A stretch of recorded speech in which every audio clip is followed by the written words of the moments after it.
Hello my dear friends, welcome to my YouTube channel never give up में आपका स्वागत है। आज की वीडियो में हम ये जानने की कोशिश कर रहे हैं कि उत्तराखंड पुलिस में कांस्टेबल को और एसआई को वेतन या सैलरी कितनी मिलती है। जितने भी आप लोग चाहे सब इंस्पेक्टर की तैयारी कर रहे हैं, चाहे आप कांस्टेबल की तैयारी कर रहे हैं, या आप उत्तराखंड पुलिस विभाग में जॉब करते हैं और आपको अपनी सैलरी की कंप्लीट जानकारी नहीं है, तो आपके लिए ये वीडियो बहुत ज़्यादा फायदेमंद है।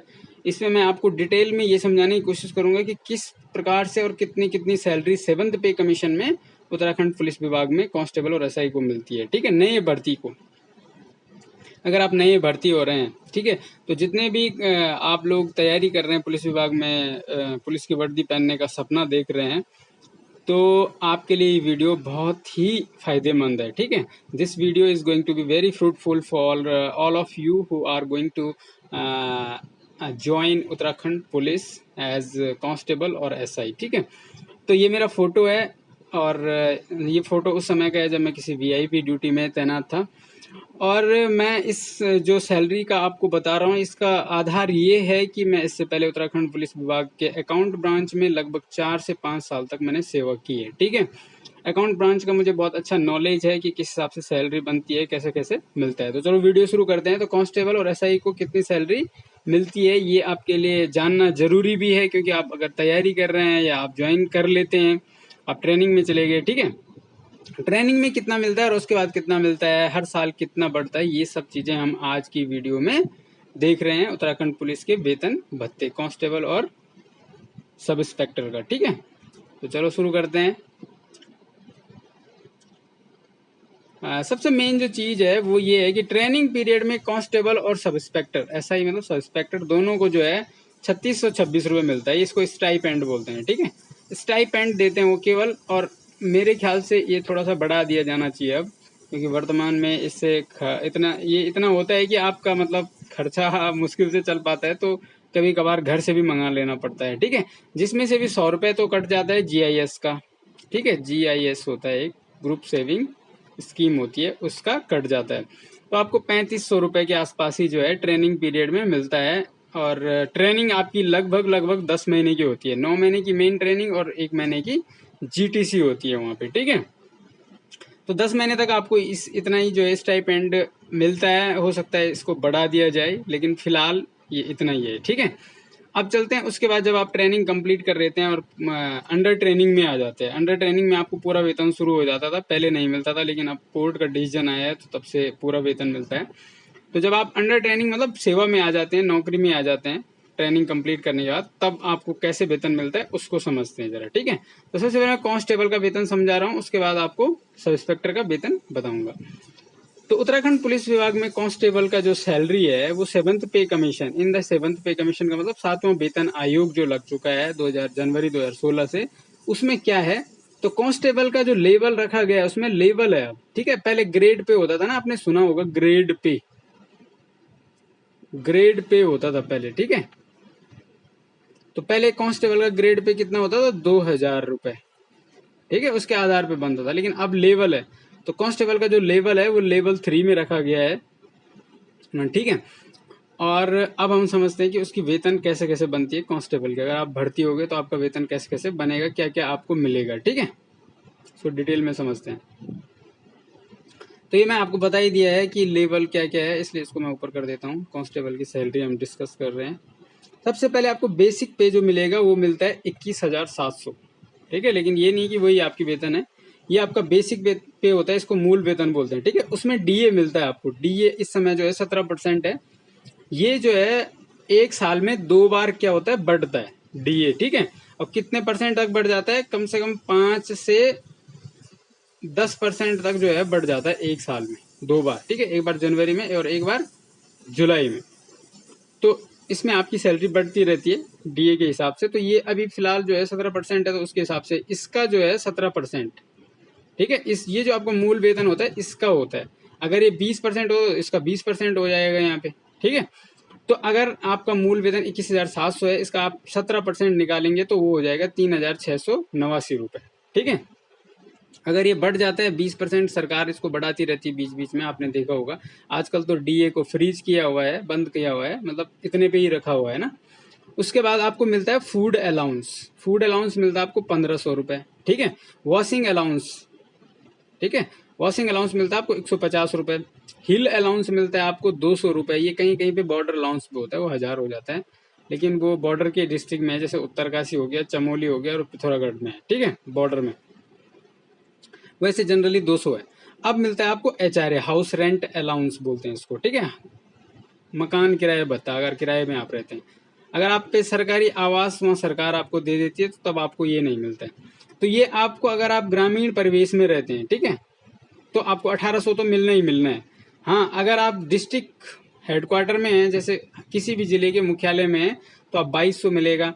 और अगर आप देहरादून में हैं या कुछ सिटीज़ हैं, अच्छी अच्छी सिटीज़ हैं, जो मतलब नैनीताल है, महंगी सिटीज़ हैं जो, तो वहाँ पे आपको 2650 रुपये मिलेगा। लेकिन मैं इसमें 1800 ही जोड़ूंगा, क्योंकि ये मिनिमम इतना मिलना ही मिलना है, आप कहीं भी रहो, ठीक है।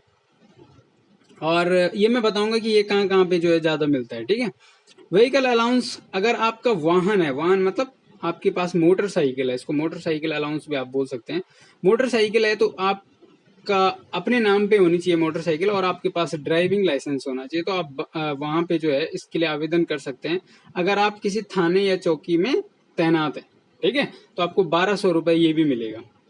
उसके बाद गवर्नमेंट ने जो है, अब जो पुरानी पेंशन स्कीम थी वो तो है नहीं, अब नई पेंशन स्कीम है, जो NPS है, ठीक है, नेशनल पेंशन स्कीम इसका नाम है।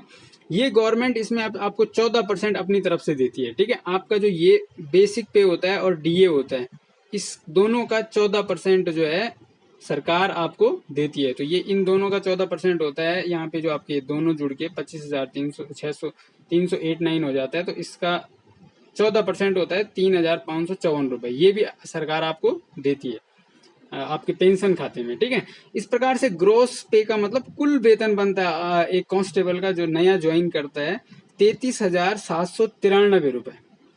अब आप सोच रहे होंगे कि ये सीधे आपके खाते में आएगा, ऐसा नहीं होता है, ठीक है। कुछ सरकार काटती भी है, आप मतलब काट के आपके ही खाते में जमा करती है, ताकि उससे आपको बाद में पेंशन या कुछ लाभ दिया जा सके, ठीक है। तो अब आपकी कटिंग या सेविंग कितनी होगी, ये तो आपकी पूरा वेतन आपका ये है, ठीक है, ये आपका ही है, ऐसा नहीं है कि सरकार इसमें से कुछ निकाल लेगी, लेकिन कुछ सेविंग करती है सरकार। तो 10% क्या करती है, एम्प्लॉय का शेयर होता है इन दोनों का, मूल वेतन और डीए का 10%, मतलब 25,389 का 10% हो जाएगा 2,539 रुपए। ये तो सर आपका हिस्सा काट दिया सरकार ने, ठीक है, ये आपके पेंशन खाते में जाएगा। प्राण नंबर अलॉटमेंट होता है वहां पे जब आप भर्ती हो जाते हैं, ठीक है। उसके बाद 14% जो सरकार ने आपको दिया था, उसको भी सरकार उसी में जमा कर देती है पेंशन खाते में। तो ये दोनों जो अमाउंट है वो आपकी पेंशन के अकाउंट में जमा हो जाएगी। उसके बाद ग्रुप सेविंग स्कीम होती है, उसमें 100 रुपये आपका कटता है। LIC भी वहाँ पे एक होती है, उसका 106 रुपये कटता है। इसका ये इंश्योरेंस उनकी तरफ से किया हुआ होता है। तो ये जो पूरी आपकी कटिंग होगी वो होगी 6,299 नई भर्ती की, ठीक है। अब आपके अकाउंट में, अब तो सैलरी सीधे अकाउंट में आती है, आपके सीधे खाते में आती है। तो आपके खाते में कितनी सैलरी आएगी, वो ये आएगी, मतलब इसमें से ये वाला घट के जो सेविंग है आपकी, ठीक है, ये आपके पेंशन खाते में चले गया, ये LIC वगैरह हो गई। तो ये जब घट जाएगा तो 33,793 में से 6,299 घट जाएगा, तो 27,494 जब आप नए भर्ती होते हैं तो आपको अकाउंट में इतना पैसा फर्स्ट सैलरी आपको मिलेगी। हाँ, अगर डीए तब तक बढ़ जाता है तो थोड़ा सा ज़्यादा हो सकती है, ठीक है, क्योंकि डीए सरकार समय समय पे बढ़ाती रहती है। अब हर साल कितना बढ़ेगा वो मैं लास्ट में बताऊंगा आपको, ठीक है। अब हम समझते हैं जरा सब इंस्पेक्टर का वेतन। अगर आप नए नए सब इंस्पेक्टर बन गए हैं उत्तराखंड पुलिस में, तो आपको कितना मिलता है। सब इंस्पेक्टर का जो पे इस लेवल रखा गया है, पहले तो इसका सब इंस्पेक्टर का जो ग्रेड पे था वो 4600 कर दिया गया था, लेकिन अब ग्रेड पे समाप्त हो चुका है, क्योंकि नए पे कमीशन में इन द 7th पे कमीशन। तो अब यहाँ पे लेवल है, और आप जो सब इंस्पेक्टर का लेवल है वो लेवल 7 होता है। सब इंस्पेक्टर का जो बेसिक पे है वो होता है 44,900, ठीक है। डीए आज की डेट में जो है 17%, उसके हिसाब से इसका 44,900 का 17% अगर आप निकालोगे कैलकुलेटर में देख लेना, तो 7,633 रुपये आ जाएगा, ठीक है। तो ये सरकार ने आपको डीए दे दिया, ये बढ़ता रहता है हर साल में 2 बार में बता दिया पहले भी। उसके बाद आप सब इंस्पेक्टर को फूड अलाउंस 1500 हो गया, ठीक है। वॉशिंग अलाउंस 150, 150 रुपये है ये, ठीक है। हिल अलाउंस 460 रुपये मिलता है। हाउस रेंट अलाउंस अगर आप ग्रामीण परिवेश में है तो 3600 रुपये मिलेगा। डिस्ट्रिक्ट हेडक्वार्टर में है, जिला मुख्यालय, जैसे नई टिहरी उत्तरकाशी जिला मुख्यालय, अल्मोड़ा जिला मुख्यालय, नैनीताल, नैनीताल में तो ज़्यादा है, नैनीताल में ये मिलेगा 5388 रुपये, ठीक है। तो मिनिमम आपको 3600 रुपये ये तो मिलने ही मिलने हैं, ठीक है, अगर आप ग्रामीण परिवेश में हैं। और व्हीकल अलाउंस सब इंस्पेक्टर को मिलेगा 1200 अगर उसके पास अपना वाहन है, और ठीक है, और उसका जो वाहन है अपने नाम पे होना चाहिए और वैलिड ड्राइविंग लाइसेंस होना चाहिए। और 14% जो पेंशन खाता सरकार खोलती है उसमें सरकार जो है इस इन दोनों का 44,900 बेसिक पे और डीए का टोटल का, ठीक है, इस इन दोनों का जो टोटल होगा इसका 14% सरकार देती है, ठीक है, आपके पेंशन खाते में। तो 7,354 वो हो गया। तो इस प्रकार से एक नए सब इंस्पेक्टर अगर आज की डेट में कोई पुलिस में भर्ती होता है तो 66,797 उसका ग्रॉस वेतन बन जाता है। लेकिन इतना आपको पूरा नहीं मिलेगा, आपकी कटिंग और सेविंग में क्या क्या होगा। एनपीएस में सरकार 10% आपका हिस्सा काटती है, तो जो आपका ये बेसिक पे है और डीए है इसका 10% आप जोड़ के देख लेना। इसका 10% आप निकालोगे इन दोनों का जोड़ के, तो वो हो जाएगा 5,253 रुपये। तो आपका एनपीएस आपकी तरफ से सरकार आपका काट देगी, ठीक है। उसके बाद जो सरकार ने आपको ये वाला दिया था 7,354, उसको भी सरकार उसी खाते में, एक ही खाते में जमा कर देती है, ठीक है। ये तो आपका पेंशन हो गया। फिर जीआईएस कटता है आपका 200 रुपये, रिटायरमेंट के टाइम पे आपको पेमेंट होता है। एलआईसी का भी रिटायरमेंट या कभी एक्सीडेंटल डेथ हो गई तो उसके रूप में 106 रुपये। तो टोटल कटिंग सब इंस्पेक्टर कितनी हो जाएगी वेतन से 12,913 रुपये आपकी सेविंग हो गई। अब नेट पे कितनी हो जाएगी, इसमें से आप जो ग्रॉस पे है 66,797, उसमें से 12,913 घटा माइनस करके 53,884 रुपये एक नए सब इंस्पेक्टर के अगर आज की डेट पे कोई तैनात होता है और भर्ती होके पास आउट हो जाता है और ड्यूटी ज्वाइन कर लेता है, अंडर ट्रेनिंग में चले जाता है, तो उसको इतना वेतन मिलता है। अब ये देखते हैं कि आपका हर साल वेतन लगभग कितना बढ़ता है। तो एक अनुमान के मुताबिक ये है, मैं आइडिया से बता रहा हूँ, वैसे क्लियर तो तभी पता लगता है जब कैलकुलेशन करेंगे। लेकिन एक कांस्टेबल का साल भर में जो है 1,000 से 1,500 रुपये तक जो है सैलरी बढ़ जाता है, ठीक है। और सब इंस्पेक्टर का 2,000 से 2,500 रुपये तक का सैलरी एक साल में बढ़ना ही बढ़ना है, ठीक है। ये इंक्रीमेंट लगता है और उसके अलावा डीए भी जो है बढ़ता रहता है, ठीक है। अब मैं थोड़ा सा आपको ये बता देता हूँ कि कहाँ कहाँ पे आपको एचआरए ज़्यादा मिलता है। एचआरए ज़्यादा कहाँ कहाँ मिलता है ये देख लेते हैं। ये देखिए, एक मिनट, जहाँ पे आपको जो सबसे ज़्यादा वाला एचआरए था वो मिलेगा देहरादून में, मसूरी में, पौड़ी में, नैनीताल और रानीखेत, ठीक है। तो 1 2 3 4 5 जगह पे आपको सबसे ज़्यादा वाला जो एचआरए लिखा था वो मिलता है। उसके बाद जो दूसरा वाला था वो मिलता है जिला मुख्यालय, काशीपुर, रुद्रपुर, हल्द्वानी, काठगोदाम, रुड़की, भवाली, चकराता, मुक्तेश्वर, कोटद्वार, ऋषिकेश, दुगड्डा, श्रीनगर के शहरी क्षेत्र और जिला मुख्यालय, किसी भी जिला मुख्यालय में अगर आप हैं। उसके अलावा ये जगह पे भी अगर आप हैं तो दूसरा वाला मिलेगा जो दूसरा सबसे ज़्यादा था। और अवर्गीकृत मतलब अगर आप अन्य एरिया में, ग्रामीण इलाके में, किसी थाने में जो दूर दराज का है तो आपको सबसे कम वाला जो मैंने दिखाया था वही मिलेगा।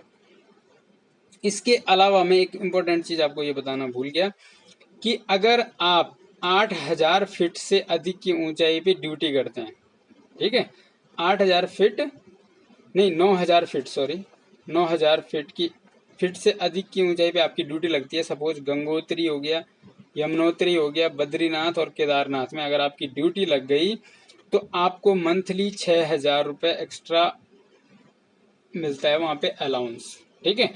मंथली आपको 6,000 मतलब पर डे का आपको 200 रुपये वो भी मिलता है, ठीक है। तो आप 200 रुपये और ऐड कर, मतलब 6,000 रुपये और ऐड कर सकते हैं अपनी सैलरी में अगर आप वहाँ पे तैनात होते हैं 1 महीने के लिए, 2 महीने के लिए, 3 महीने के लिए, उतने टाइम तक आपको ये बढ़ के मिलेगा। अगर आपकी ड्यूटी अपने मूल तैनाती स्थल से 8 किलोमीटर की दूरी पे कहीं लगती है तो आप डीए भी क्लेम कर सकते हैं और आपको पर डे लगभग 350 से 500 रुपये तक का डीए मिलता है, अगर आप दूसरी जगह आपको भेजा जाता है, किराया भी मिलेगा प्लस डीए भी मिलेगा, ठीक है। तो इतनी सारी फैसिलिटीज आपको मिलती है। इसके अलावा जो और फैसिलिटीज मिलती है कि आपको हाउस रेंट, मतलब वहाँ पे और क्या क्या फैसिलिटीज है, उसमें मैं अलग से एक वीडियो बनाऊंगा आप लोगों के लिए। आपको ये वीडियो कैसा लगा है, तो अगर आपको ये वीडियो अच्छा लगा है तो इस वीडियो को लाइक जरूर कर दीजिए, ठीक है। इसको अधिक से अधिक लोगों तक शेयर कीजिए, और अगर आपने अभी तक इस चैनल को सब्सक्राइब नहीं किया है तो नीचे जो रेड बटन है उसको दबा के इस चैनल को सब्सक्राइब कीजिए, और बगल में जो बेल आइकन है उसको दबाइए, ठीक है। घंटी को जरूर दबाना, घंटी दबाने के बाद आप ऑल पे क्लिक कर देना, ताकि मेरी हर वीडियो का नोटिफिकेशन आपको सबसे पहले मिले, क्योंकि मैं इसी तरह की नई नई वीडियोस आपके लिए लेके आता रहता हूँ, ठीक है। तो अगर आप पुलिस की तैयारी कर रहे हैं तो आपके लिए ये वीडियो निश्चित रूप से बहुत अच्छा आपको लगा होगा। लाइक ज़रूर करें, शेयर करें, और इस चैनल को सब्सक्राइब ज़रूर कर दें। अगर आप पुलिस विभाग में नौकरी भी करते हैं तो आपको अपनी सैलरी की जानकारी तो होना ही चाहिए। तो thank you for watching. I hope आपको वीडियो पसंद आएगा।